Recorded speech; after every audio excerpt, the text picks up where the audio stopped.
जंगली जानवरों द्वारा लोगों पर हाल ही में हुए हमलों पर कांग्रेस के प्रदेश अध्यक्ष गोविंद गोदियाल कहते हैं, मैंने लंबे समय से देखा है कि क्योंकि उत्तराखंड का 65% हिस्सा जंगलों से ढका है,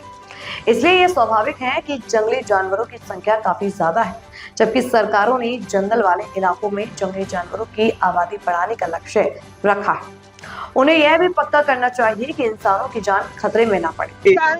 अच्छी खासी तादाद में सरकारों का एक मकसद रहा है कि वन क्षेत्रों में वन्य जीवों की तादाद बढ़े, लेकिन सरकारों को इस बात की चिंता भी होनी चाहिए कि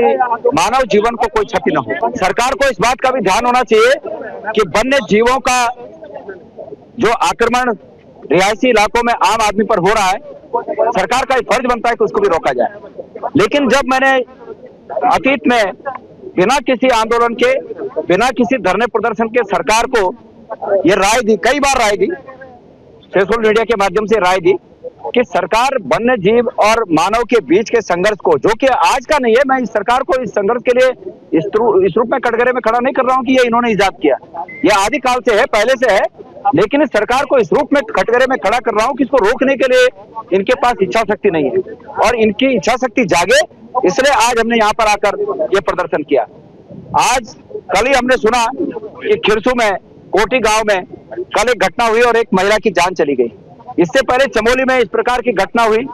भालू ने बीरों खाल चौबट्टा खाल में इस प्रकार की कई घटनाओं को अंजाम दिया। पूरे पहाड़ी क्षेत्र में कुमाऊं से लेकर पिथौरागढ़ से लेकर अल्मोड़ा बागेश्वर से लेकर और चमोली, पौड़ी, रुद्रप्रयाग, टिहरी और उत्तरकाशी तक कोई जिला ऐसा छूता नहीं है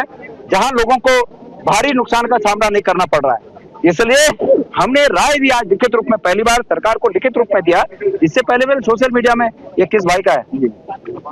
तो इससे पहले हमने ये कई बार कहा कि इन बातों को रोकने के लिए सरकार को 2 कदम उठाने चाहिए। पहला कदम, कार्य योजना बनाकर एक तात्कालिक प्रभावी हो,